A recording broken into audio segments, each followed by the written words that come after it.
Começando mais um grupo de estudos das terças-feiras. Sejam bem-vindos para mais um passo na direção de decifrar essas chaves que estão distribuídas aí no nosso livro digital Fundamentos da Meditação e da Atenção Plena. Legal?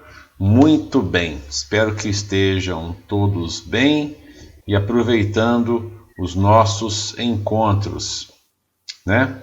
Lembro que, como sempre, repassando a primeira parte do nosso encontro, eu vou apresentando, né, os conteúdos, as reflexões sobre os conteúdos, né? E sempre ao final, eu vou reservar aí 25 minutos no mínimo para que vocês possam trazer perguntas e questões, né? Claro que se alguma pergunta surgir e for inadiável na primeira parte, vocês podem interromper e a gente conversa sobre a questão em si. Legal?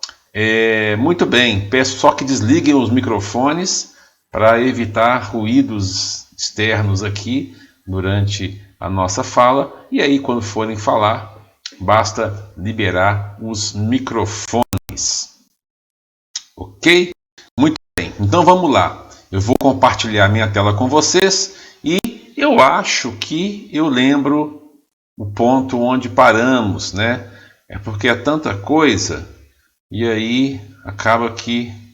Mas eu tenho uma lembrança que eu acho que eu sei. Confiram comigo se eu parei nesse ponto aqui, ó. Foi aqui mesmo que eu parei?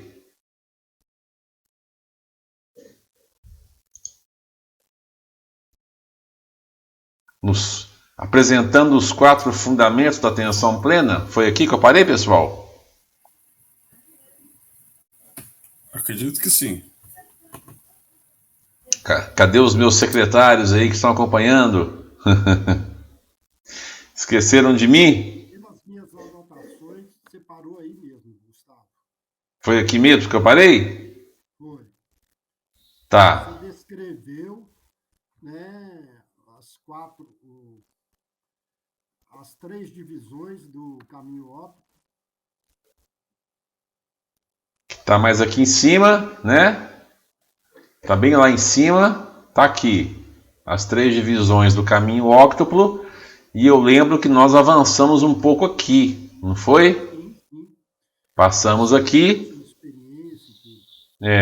E aí paramos aqui. Jundô-san, seu microfone tá bem baixo, tá? Só para te falar, porque se você for falar mais, para você dar uma reguladinha aí, tá bom? Melhorou? Um pouquinho. Muito bem. Então vamos seguindo, pessoal. A próxima página, essa aqui é a página 8. A página 9, que é essa daqui, né? Tá lá, treinando a atenção com sabedoria.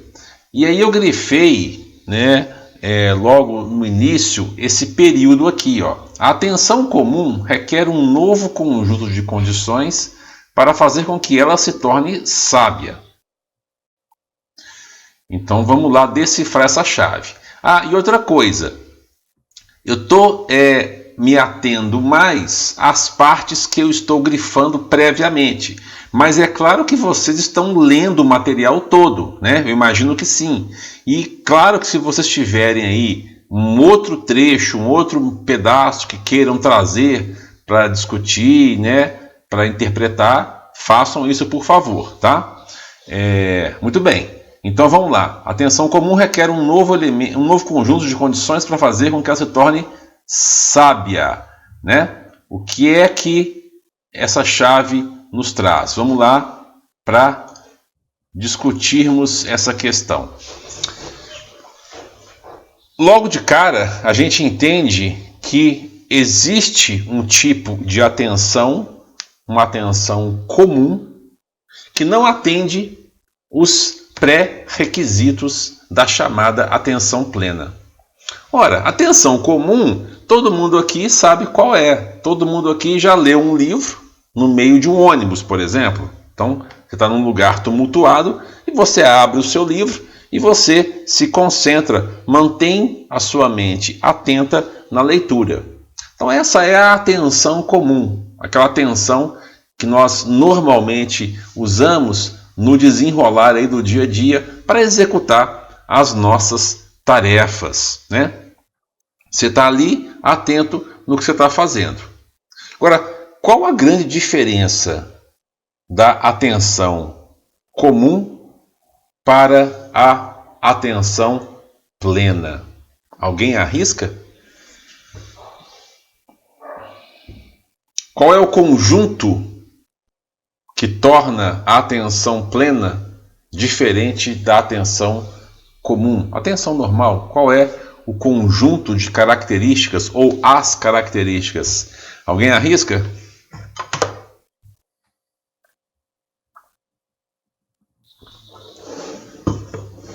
Poderia dizer que é o estar aqui e agora?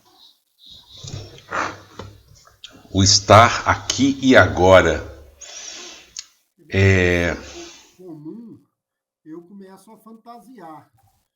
Eu começo a construir a história que eu estou lendo de acordo com o meu ego. Mas vamos mudar então do livro para apertar um parafuso. Você está apertando um parafuso no trabalho manual. Você está atento ali no parafuso, né? Qual é a diferença dessa atenção para a atenção plena? O seu microfone continua baixo, tá, Jundô-san?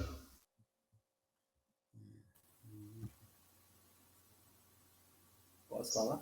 Pode falar. A atenção plena é consciente.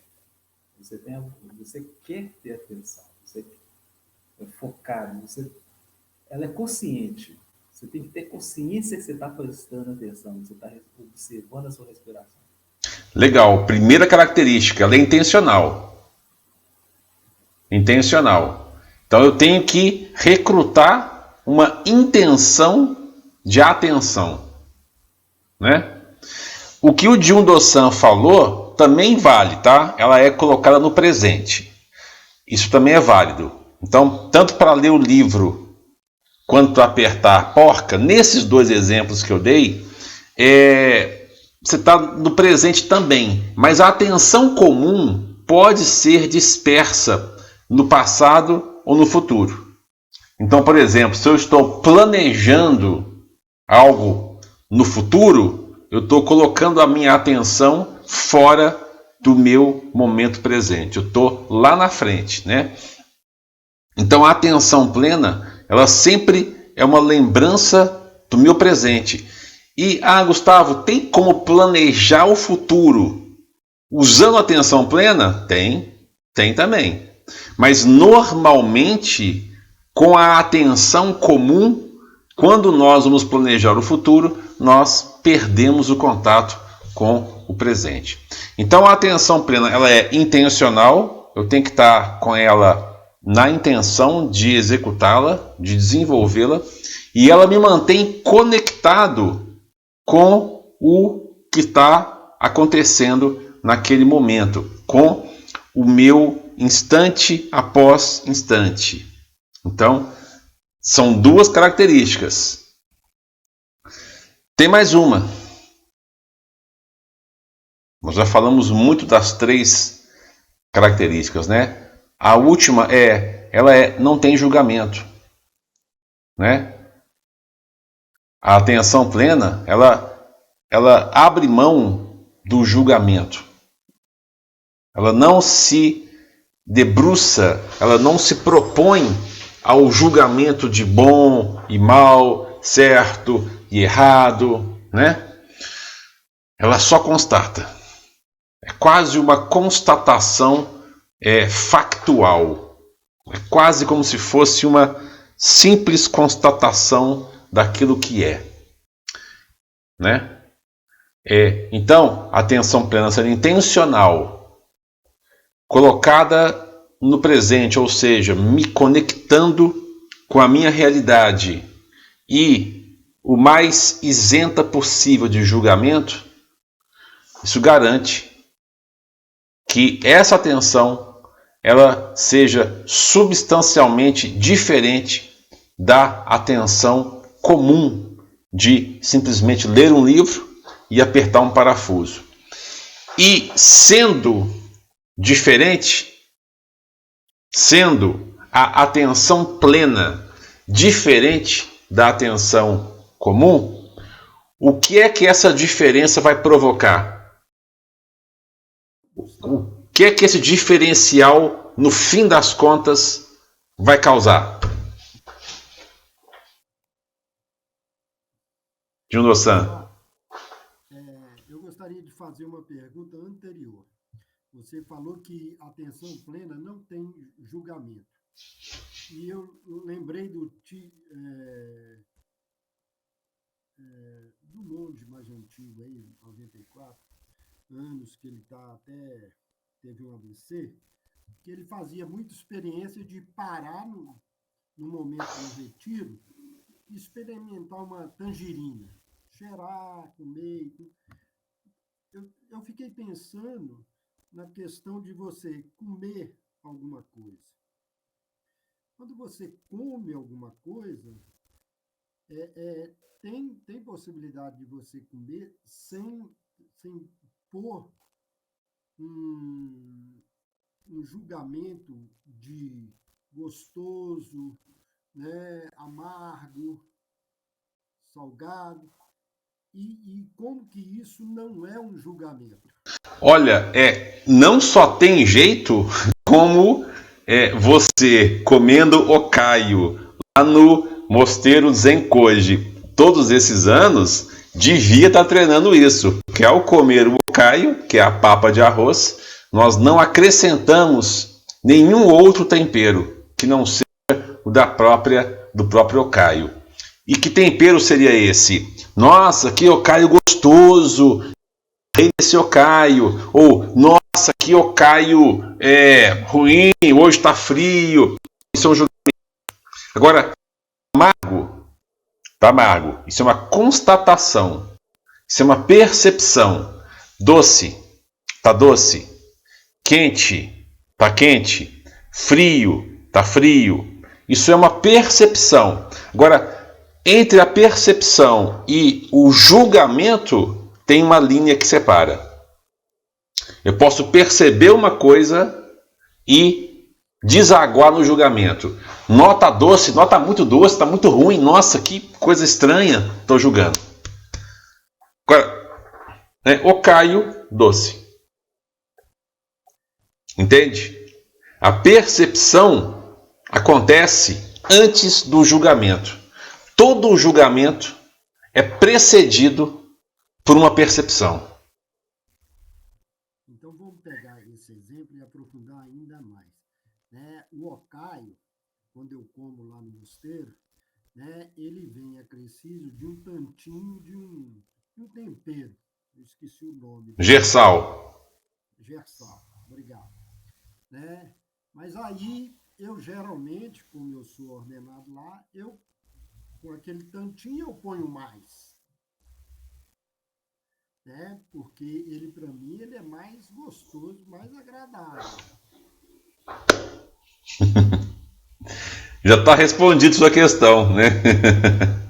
Então você já flagrou o seu esquema de organizar a realidade a seu favor. Ponto final. Você já tirou uma foto clara disso. Não tem nada de errado. Você pode colocar o tantinho a mais desde que você esteja atento a isso. Você esteja se vendo, colocando o tantinho a mais para causar em si mesmo uma sensação agradável. Percebe?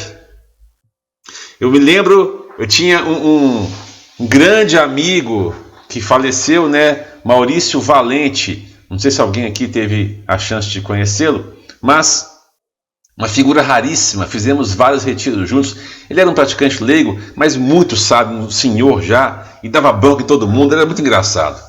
E um dia, a gente estava no retiro e tinha um doce de sobremesa, e aí nós comemos o doce, e depois ficou lá o doce, e aí quem queria ia lá e pegava um pouquinho mais. E aí eu levantei, fui lá, peguei um pouquinho mais e comi, né? Ele me olhando assim, né?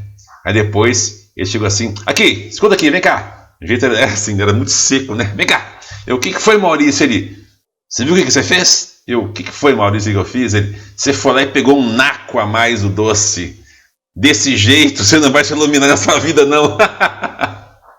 Então ele estava me chamando a atenção para essa manipulação que muitas vezes a gente faz da realidade a nosso favor. Então não é que você vai ficar represado, né? Nossa, eu não posso pôr o gersal. Não é isso. Você põe o gersal a mais, você come o naco de doce a mais, mas esteja consciente, esteja observando isso. Esteja atento, né? Se vendo na cena, né? Sem julgamentos também. Ok? Muito bem. Vamos seguir então. Deixa eu compartilhar a minha tela aqui. Ok. Vamos lá.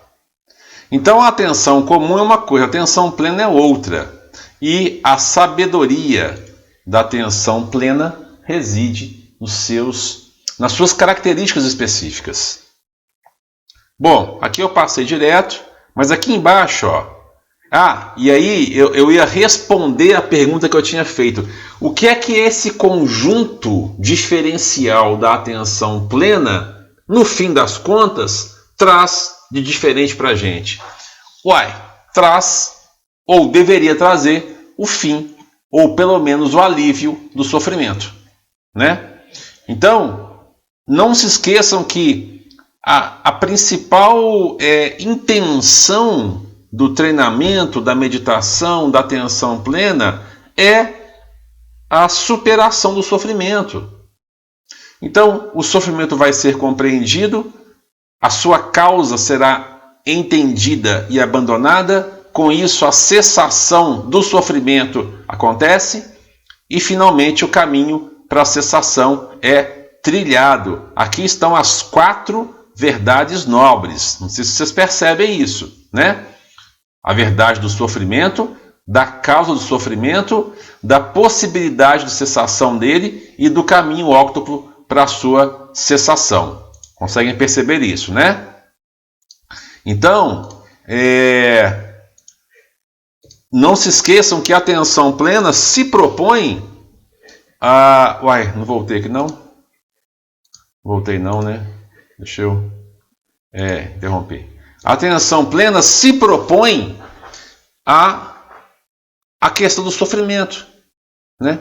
É claro que a gente sabe também do ensinamento, né, de Shikantaza, de apenas sentar sem ficar colocando uma meta, um propósito, sem ficar perseguindo alguma coisa. A gente sabe disso. Mas nós não podemos perder também de perspectiva que a motivação original do próprio Buda, inclusive, foi a questão do sofrimento humano, né? A pergunta, a questão que o levou à prática foi, afinal, né, por que os seres humanos sofrem e como nós podemos transcender esse sofrimento. Então, essa é a questão e é o que deveria acontecer no fim das contas, quando nós praticamos a meditação, a atenção plena, ou seja, as nossas vidas deveriam se tornar pelo menos melhores. Nossos relacionamentos, nossas questões pessoais, a nossa forma de lidar com a realidade deveria melhorar e não piorar, né? Então, um grande termômetro da prática, né? Se alguém se pergunta assim, será que eu estou praticando certo? Será que eu estou no caminho certo? Basta olhar para a geração de sofrimento, né? Basta olhar para esse termômetro. Se a geração de sofrimento está diminuindo, né, tanto em você quanto nas pessoas que estão ao redor das suas relações, se está diminuindo, é um bom sinal. Então o caminho está funcionando, está acertado. Agora, se a sua quantidade de sofrimento ou das pessoas que te cercam está aumentando, né, pô, tem algo aí que não tá ajustado. Agora, não confunda sofrimento com dificuldade. O caminho, né, no caminho haverá dificuldades. Então, elas surgirão, natural, necessárias. Eu diria necessárias. Então, a superação no caminho é necessária, né? Agora, quando eu falo de sofrimento mental, angústia, provocar dor, né, excessiva, sofrimento excessivo, então entenda isso como causar realmente dano, né, mal, né, à nossa existência e também das pessoas que estão ao nosso redor. Legal? Alguma questão, pessoal?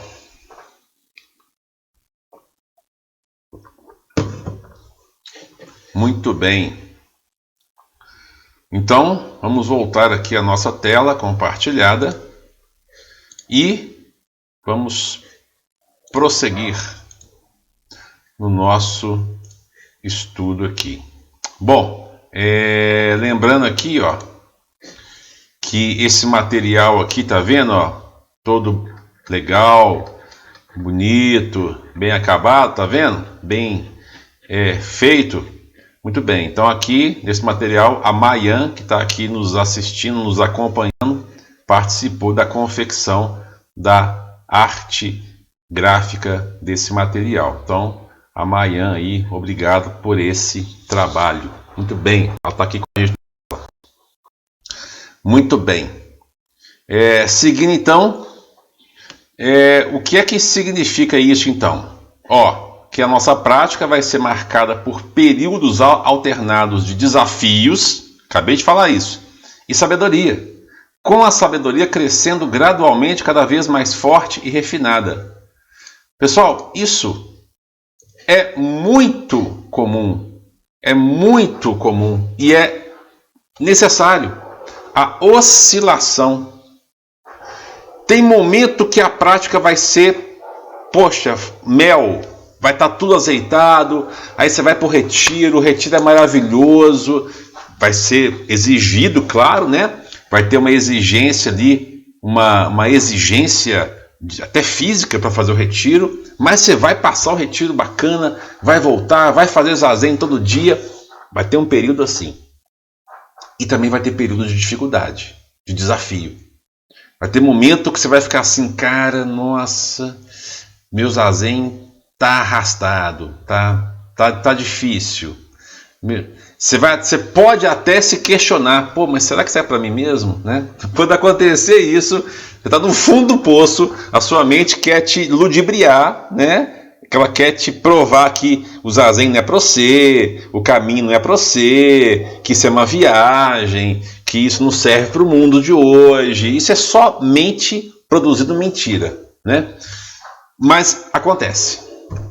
E é necessário que a gente viva esses desafios. É necessário transcender cada um deles. Inclusive a dor na perna, a dor física, o incômodo da postura do zazen é um desses desafios que é vencido, é transcendido com o tempo de prática, né? Então, a gente fala que você vai ter sempre um fluxo e um refluxo. Só que quando vem o próximo período de sabedoria, parece que a luz aumenta, porque você transcendeu aquele desafio. É como que se uma colheita fosse mais abundante do que a anterior. É como que se o tempo que você gasta entre colher, plantar de novo e depois colher, né? No interstício entre uma colheita e outra, você vai sofrer um pouco, você vai ficar na seca e tal. Mas quando você colhe de novo, parece que a coisa vem dobrada. Porque você está aumentando em sabedoria. Então a sabedoria, a nossa capacidade de transitar na realidade com menos atrito, né? No fundo a sabedoria é isso. Então ela vai aumentando gradualmente conforme a nossa prática vai aumentando. Só que esse aumentar da sabedoria é proporcional aos desafios que são transcendidos. Então é por isso que eu falo que zona de conforto não produz nenhuma iluminação.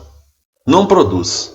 É no fogo forte que você forja o aço bom. Não tem jeito. Então assim, já falei várias vezes sobre isso aqui, em vários vídeos, né? Professor que passa a mão na cabeça do aluno, né? Professor com vozinha de pétala de rosa, né? E, nossa, que lindo, né? Sai fora da linha. Porque zona de conforto não vai te exigir, e você nunca vai sair do seu condicionamento. Essa é a verdade.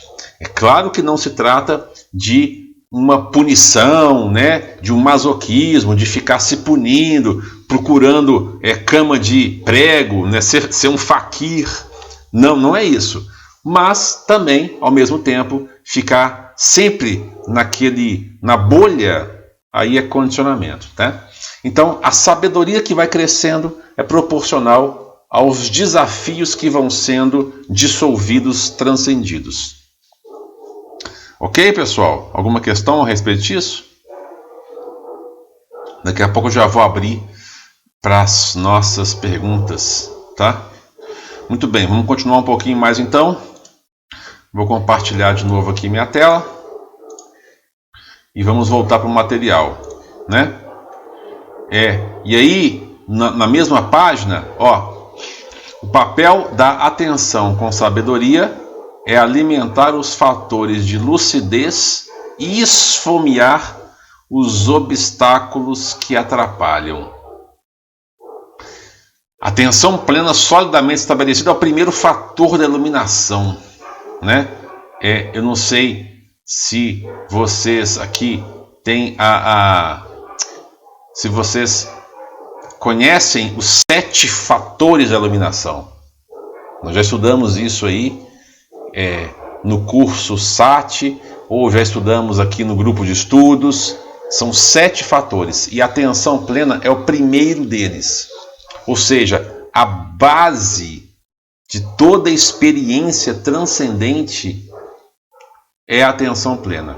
O próprio Buda, em um dos seus discursos aqui, no Majjhima Nikaya, em um desses discursos, ele afirma que sem atenção plena, o caminho para a meditação é inalcançável. Então, a atenção plena é a base, e ela funciona na lógica do esfomeamento e da nutrição. Essa estratégia nós também já estudamos aqui, mas eu repito para vocês, né? Qual que é essa estratégia? Você vai desnutrir, vai esfomear as características nocivas do pensamento repetitivo, dos condicionamentos, né? Você não vai nutrir isso, não vai dar energia para isso, e você vai alimentar os fatores positivadores, né? Que são construtivos. Então, o treinamento, de forma geral, nada mais é do que um grande cultivo. Aliás, a palavra, né, original que deu origem à meditação, palavra que foi traduzida para o português como meditação, né? Meditation em inglês, mas a palavra original em sânscrito era bhavana, aliás em Pali, que é anterior ao sânscrito, e bhavana em sânscrito, em Pali, era um termo agrário de cultivo. Então, o termo original que o Buda usava nos discursos que ele dava para os seus discípulos, quando ele ia se referir à prática de sentar e meditar, que é o termo em português, ele falava bhavana, ou seja, senta e cultiva. Cultiva o quê? Aí vem a técnica do esfomeamento e da nutrição. Então você nutre os aspectos positivadores, os aspectos da iluminação e esfomeia, para de dar energia para os aspectos que são obstáculos, para os obstáculos mentais, né? As famosas hindrâncias mentais. Então, você tira energia dali e joga aonde você quer nutrir. Essa grosso modo, a grande estratégia, a grande visão do que acontece no nosso treinamento, né? Cultivo de estados mentais, de pensamentos, de posturas positivadoras, posturas liberadoras. E mais uma vez, tudo o que nós estamos falando diz respeito à liberação do sofrimento. Então, cultivar, né, esfomear, você vai esfomear as causas do sofrimento e você vai cultivar as causas da liberação do sofrimento. Se é que me entendem. Me entendem assim? Fica claro assim? Muito bem, muito bem. Deixa eu ver aqui se nós avançamos mais ou se paramos por aqui. Vamos avançar um pouquinho só mais. Daqui a pouco eu já passo a palavra para vocês, ok? E aí nós tratamos das dúvidas. Vamos lá então, avançar um pouquinho mais. Então, é por isso que a atenção plena, ela é o primeiro fator da iluminação, tá? São 7 fatores. Vamos lá. E aí, avançando uma página só a mais, os aspectos gerais da atenção plena. O termo sati, olha só, a gente pode entender o termo sati como sendo o poder de observação. O poder de observação na verdade, olha só, Satipatthana, já falei para vocês, né? O Sati aqui, ó, tá aqui, e esse Patthana aqui, ó, em Pali significa o estabelecimento, ou ainda os fundamentos, dependendo da sua raiz que você usa para traduzir o termo Patthana. Então, Satipatthana, né, pode ser entendido como o estabelecimento dos fundamentos para Sati, para o poder de observação, para atenção plena, né? E atenção plena, aqui ó, a palavra Sati, ela vem de uma raiz que é recordar-se, Sarati. O verbo é Smriti em Pali, e Smriti é claridade mental, atenção no presente, estar consciente, lembrando de si, que não significa a faculdade de memória com o passado. Não é a lembrança do que eu comi ontem, do que eu fiz ontem. Não, é a minha lembrança no instante presente. Vamos explorar esse conceito um pouco mais aqui, ó.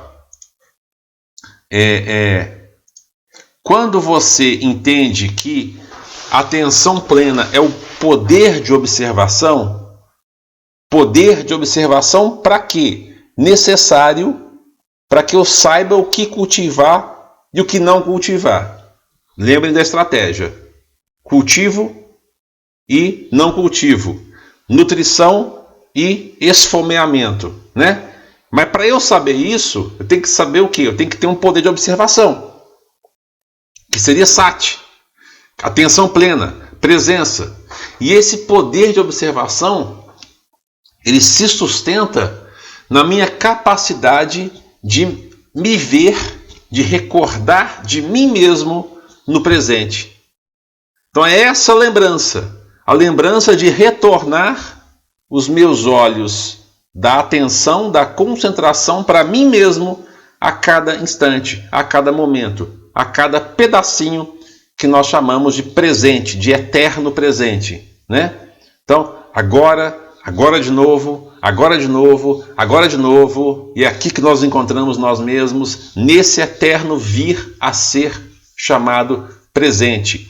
Então, quando eu pego essa capacidade, né, de observação de lembrança de mim, e coloco isso, viro essa luz para dentro e observo a minha própria evolução no vir a ser, eu estou flagrando a minha própria fabricação do que eu sou, da minha realidade. E é aí que você pode intervir na alimentação e no esfomeamento. Aí você pode olhar com o poder de observação e falar: cara, eu não vou alimentar essas minhoquinhas na cabeça aqui não. Isso aqui, né, que está rolando agora, não. Mas eu vou, nesse momento, eu vou pegar esse setor aqui, produtivo, saudável, construtivo, e vou injetar ali energia. Né? Então, por isso que Sati é a base da prática.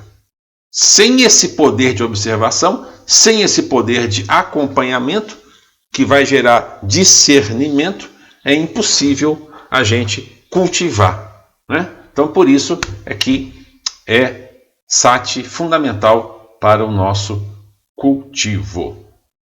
Muito bem. Fecho a minha matraca nesse momento. Passo a bola para vocês para usarmos os nossos 23 minutos para perguntas, dúvidas e amenidades. Vamos lá. Aproveitem o tempo.